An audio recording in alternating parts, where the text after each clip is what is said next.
반갑습니다. 이보다 조금 더 알 뿐입니다. 구핌에 의한 보속의 전달 능력에 대해 알아보도록 하겠습니다. 트랜스버스 시어에 대해 알아보도록 하겠습니다.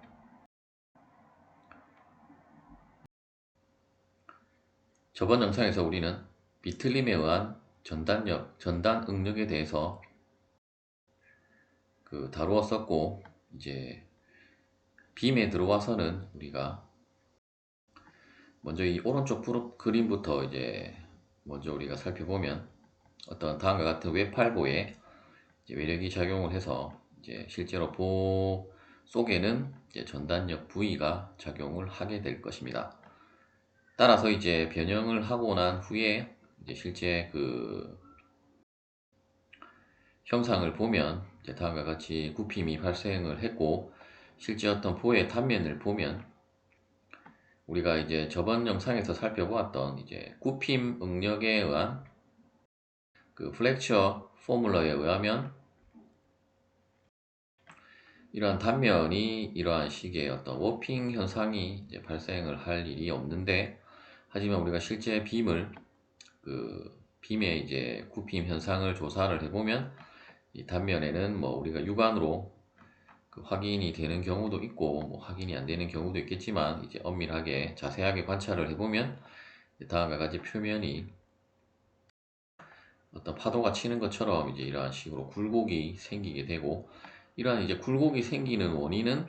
어떤 우리가 이제 굽힘 응력뿐만 아니라 이제 또 다른 응력 때문이라는 것을 알 수가 있고,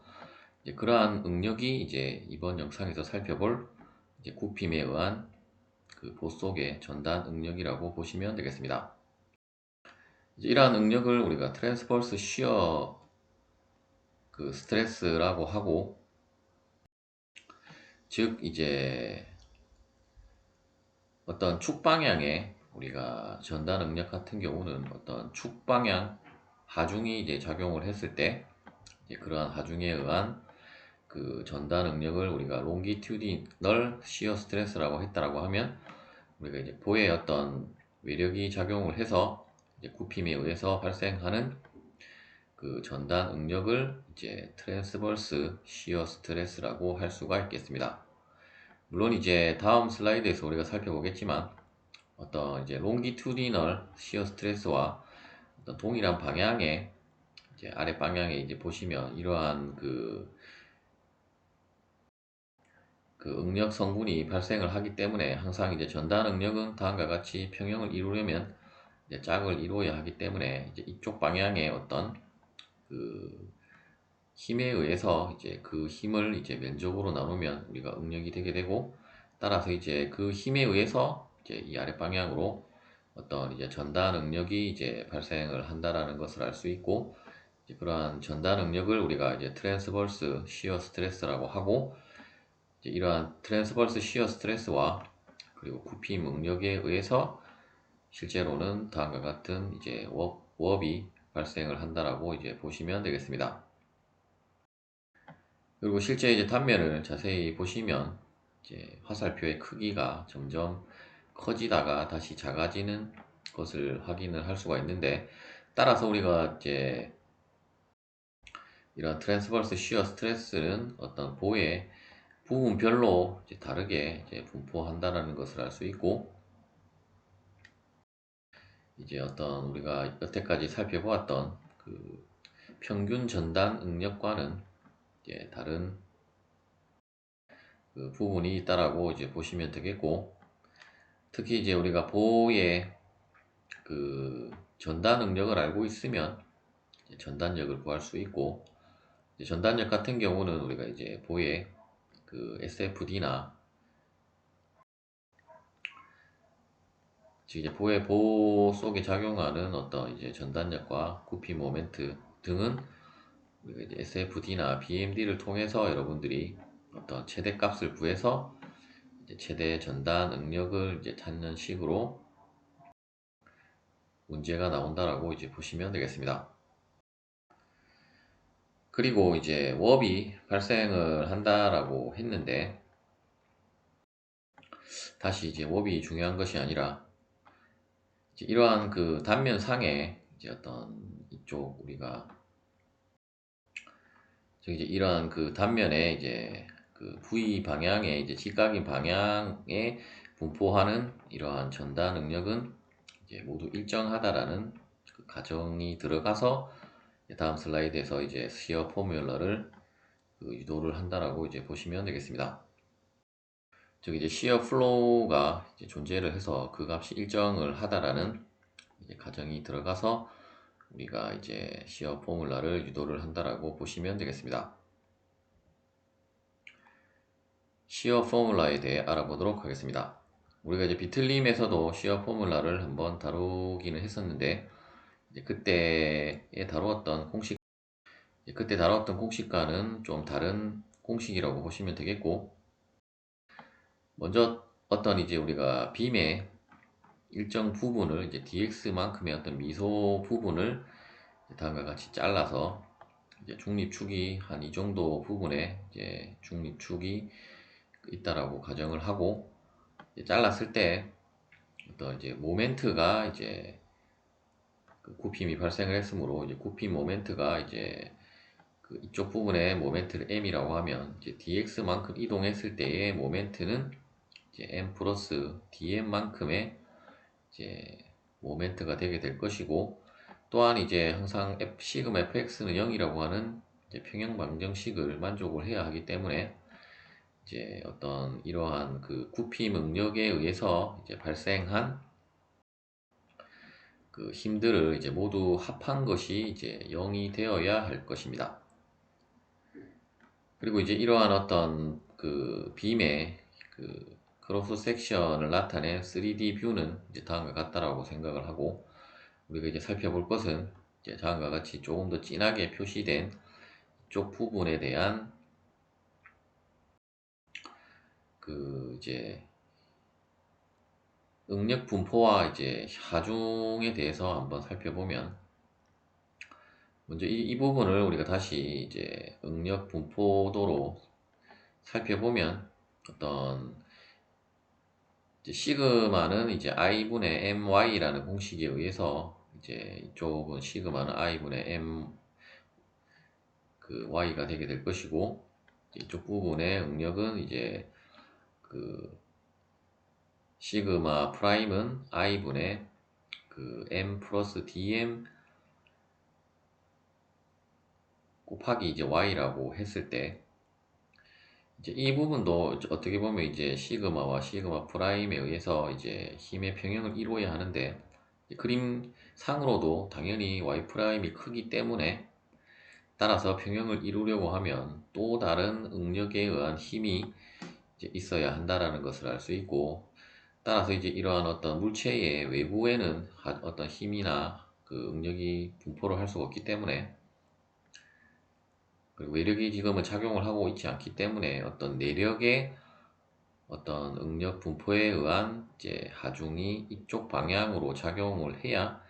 이제 이 부분의 그 힘은 이제 평형을 이루게 될 것입니다. 따라서 이제 그 부분에 대한 것을 우리가 다시 식으로 한번 정리를 해보면, 일단 플러스 방향은 이제 왼쪽을 우리가 플러스라고 하고, 물론 이제 이 부분은 오른쪽으로 플러스를 해도 뭐 상관은 없겠지만 어차피 우변이 0을 취하기 때문에 상관은 없겠지만, 어쨌든 이 값이 더 크기 때문에 그 큰 값을 이제 플러스로 하기 위해서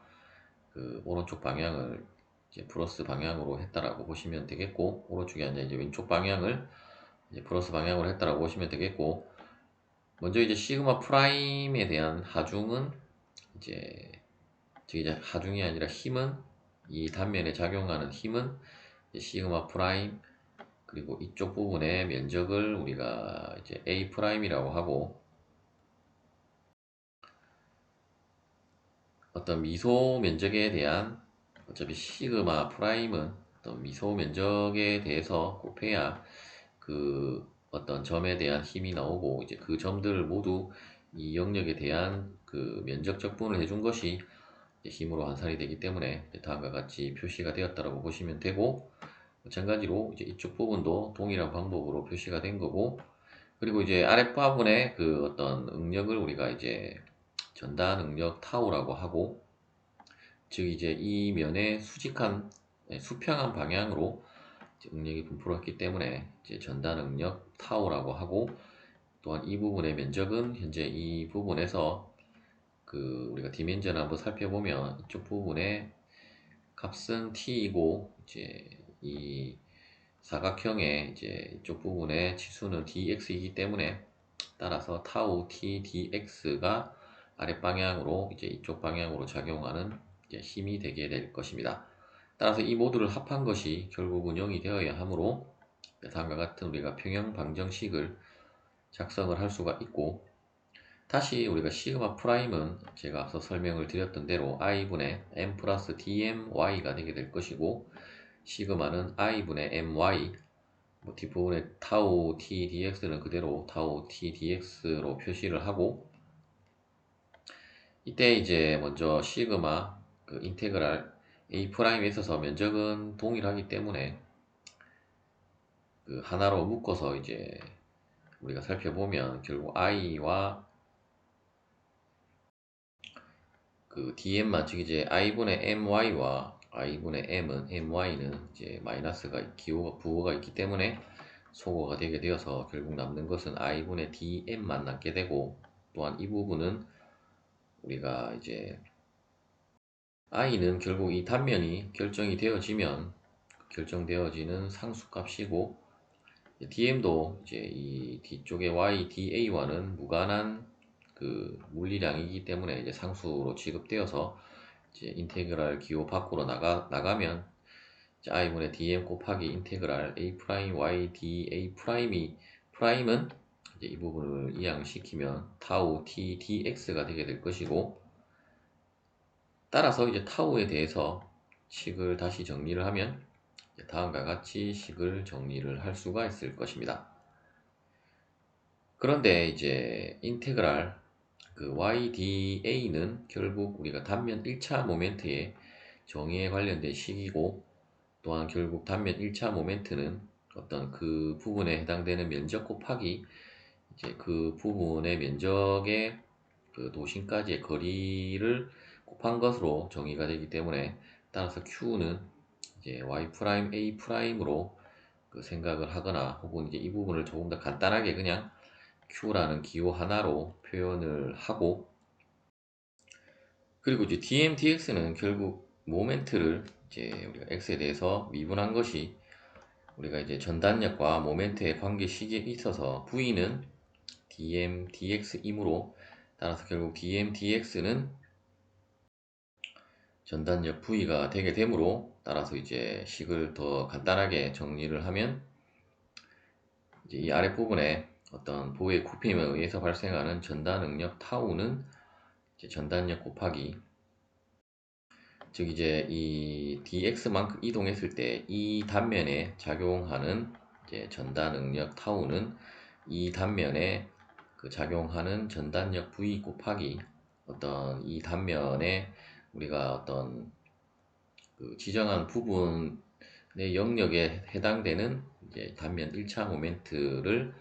이제 그 전체 단면에 대한 단면 2차 모멘트와 이제 어떤 이 우리가 지정한 면적이 이제 중립축과 평행한 방향에 이제 어떤 길이값 t를 이제 나눠준 것으로 이제 정의를 할 수가 있겠습니다. 시어 포뮬라의 한계에 대해 알아보도록 하겠습니다.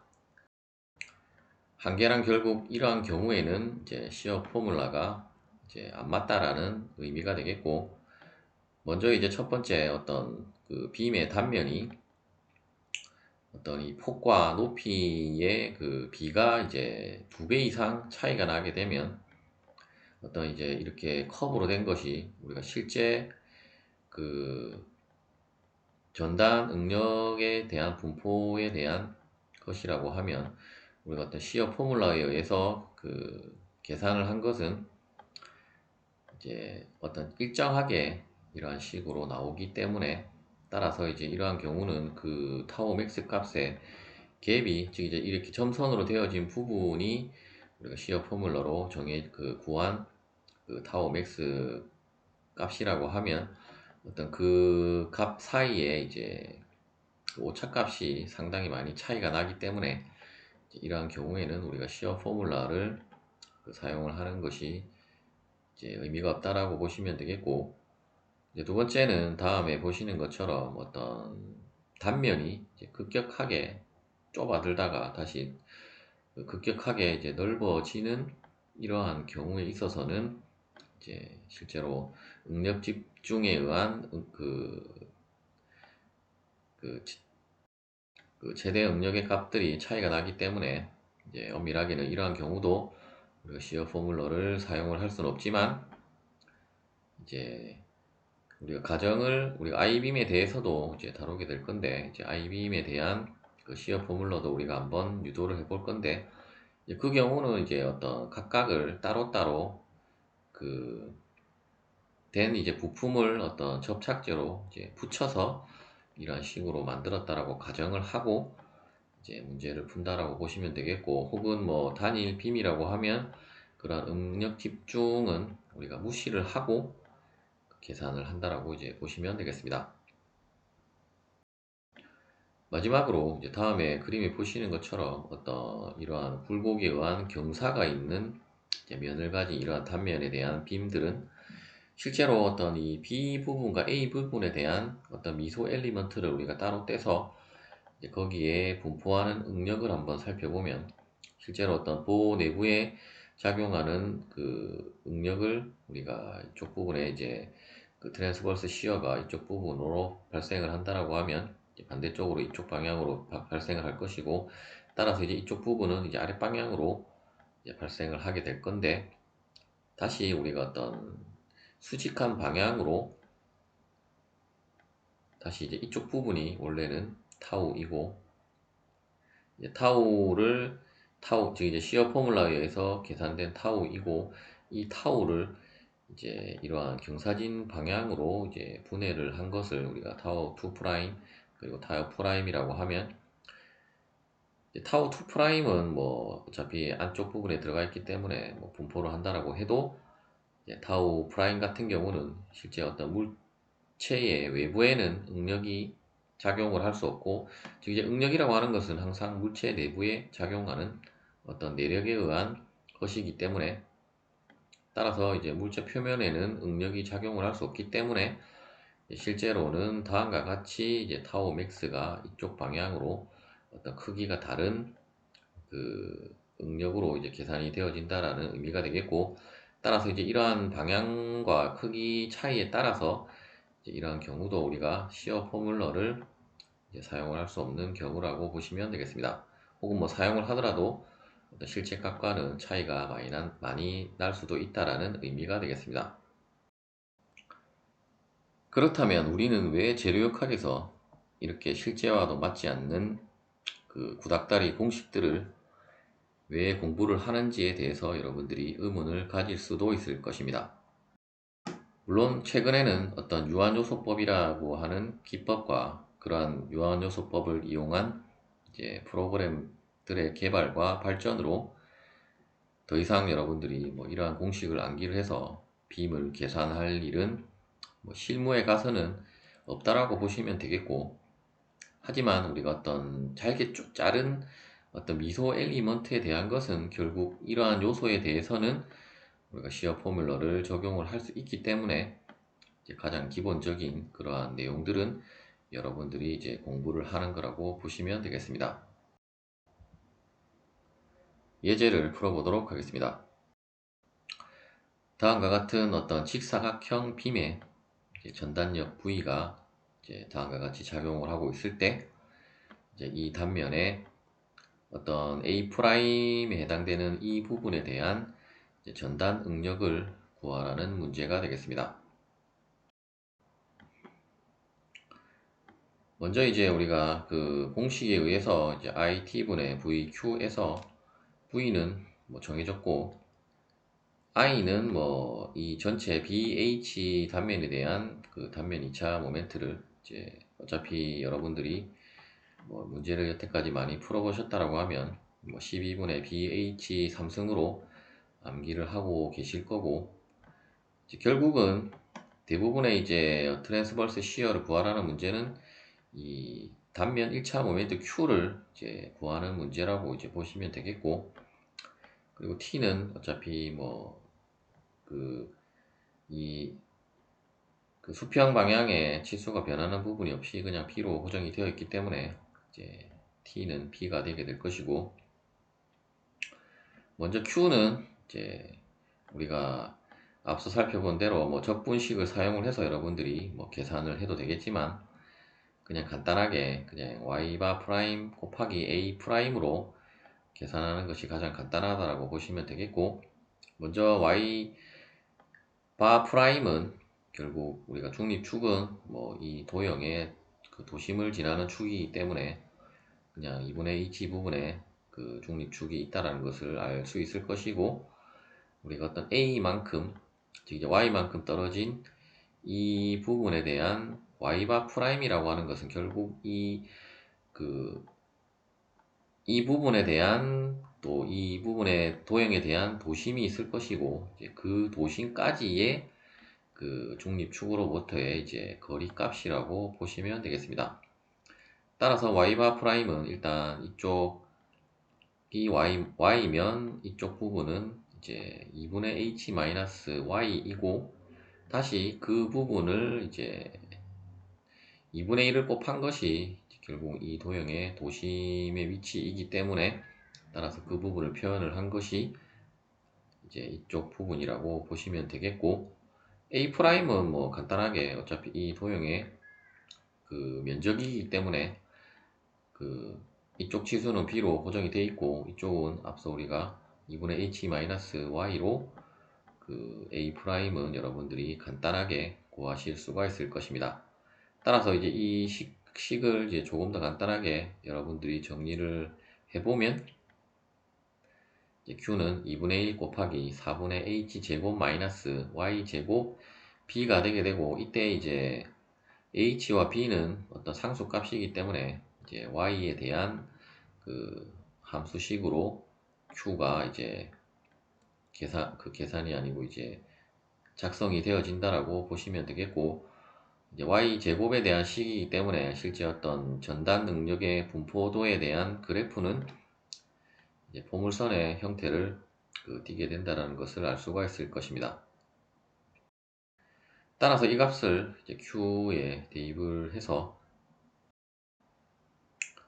식을 이제 정리를 해보면 BH 3승분의 6 그 V 곱하기 4분의 H 제곱 마이너스 Y 제곱이 되게 되고, 일단 y에 대한 항이 마이너스로 되어 있기 때문에, 따라서 이제 이 값이 최대가 되려면 결국 y가 소거가 될 때가 이제 최대가 되게 되므로, 따라서 이제 y에 0을 대입을 하면 그 값은 결국 이 중립축에 해당되는 부분의 그 전단 응력이 되게 될 것이고, 실제로 이제 이러한 직사각 단면에 대한 그 값을 한번 계산을 해보면, 이제 타우 맥스는 2a분의 그 3v 혹은 1.5 곱하기 그 a분의 v로 그 타우 맥스를 이제 구할 수 있다라고 보시면 되겠고, 뭐 어떤 사람은 이 공식을 뭐 아무 생각 없이 암기를 하는 사람이 있는데, 이 공식은 이러한 직사각 단면에만 그 적용되는 공식이기 때문에 항상 여러분들이 이제 원래 개념을 암기를 하시면 이제 어떠한 식의 문제가 나와도 그 여러분들이 헷갈리는 일 없이 그 문제를 풀 수가 있을 것입니다. 실제로 우리가 어떤 그 목재로 된 빔의 그 파괴 단면을 한번 조사를 해보면, 실제로도 이러한 그 중간 부분에서 이제 가장 큰 능력이 이제 발생을 하기 때문에, 물론 이제 굽힘 응력 같은 경우는 양 끝단에서 이제 최대가 발생하겠지만, 결국 전단 응력에 의한 파괴는 이제 이쪽 부분에 파괴가 진행이 되는 것은 결국 전단 응력에 의한 것이 되게 될 것이고, 실제로도 이러한 그 중립축에 해당되는 부분에서 이제 파괴가 진행이 된다라고 이제 보시면 되겠습니다. 따라서 여러분들이 어떤 설계를 할 때는 이제 이쪽 부분을 이제 보강하는 식으로 이러한 그 빔 구조를 이제 설계를 하시면 되겠고, 최근에는 어차피 CA 프로그램을 이용을 해서 이제 설계가 진행이 되면 여러분들이 이제 조금 더 안전한 구조물을 이제 설계를 하실 수가 있을 것입니다. 시청해 주셔서 감사합니다.